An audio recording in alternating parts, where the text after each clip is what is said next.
Hey there, folks. Santee at the Arizona Ghost Riders here. Iconic Hollywood holsters. Let's check them out.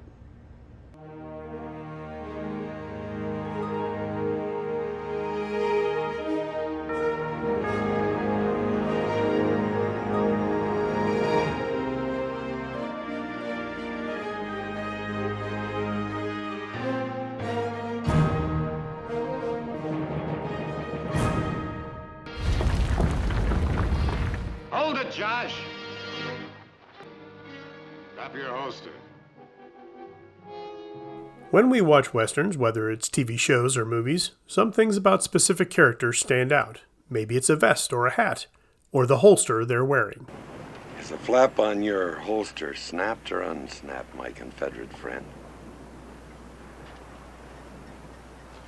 Snapped, my Yankee friend.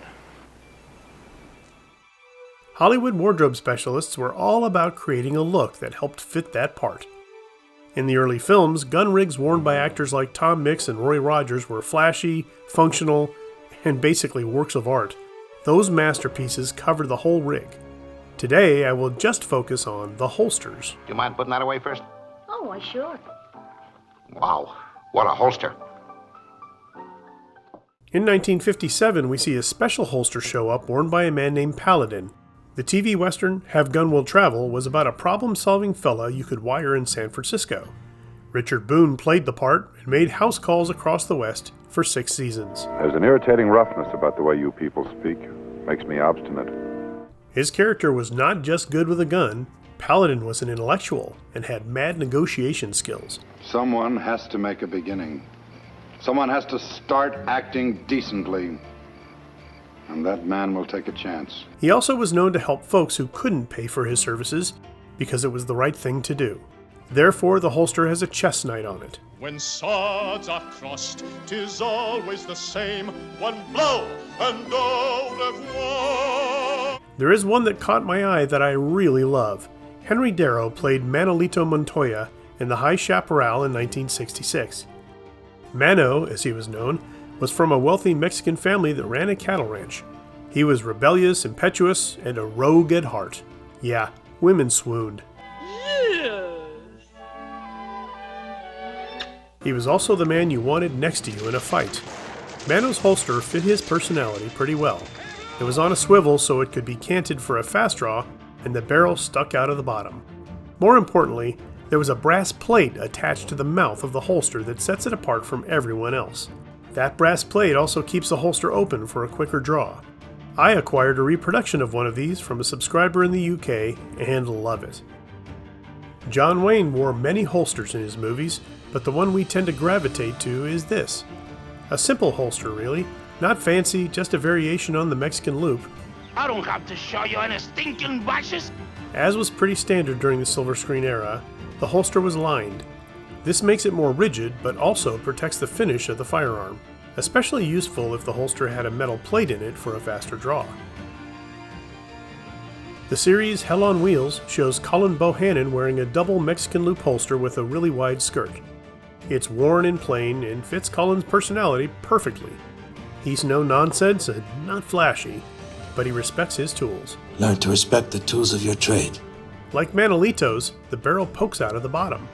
I actually like the look, but it's not very practical seeing as the holster's primary function is to protect the gun. We also see Alan Ladd wearing that style in the movie Shane. I was just teaching Joy how to do a little shooting. A lot of holsters of the silver screen westerns tended to have a specific look, the loop.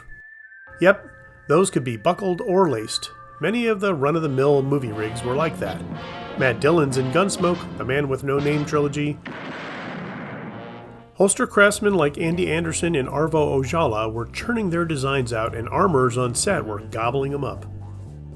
Johnny Ringo has always been a fascinating character. The Cochise County Cowboy wore a pretty neat rig in Tombstone that most of us remember. Black double-loop holsters adorned with nickel spots. Also, the mouth of the holster was cut down presumably for easier access to the trigger when drawing. That idea, by the way, is similar to Shane's holster. Same double loop, same cut down mouth. Often we see conchos or some adornment on the face of the holsters, which is a practice that has carried on today. In 310 to Yuma, Russell Crowe's character had a fully carved holster. Yeah, that's still my primary holster today. In that movie, we have another iconic holster worn by Charlie Prince called the Flames of Hell. Basically, red thread creates the look of fire on the face of his Slim Jim holsters. We will no doubt have to do a part 2 on this one if you all enjoyed it. Let me know in the comments down below. Say it with me, Wilson. No, it ain't Shane. Well, folks, that's it for another episode. Thanks for watching. As always, please like, share, and subscribe, and we'll see you on down the trail.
Hey there, folks. Santee at the Arizona Ghost. Sorry, I'm trying one more time.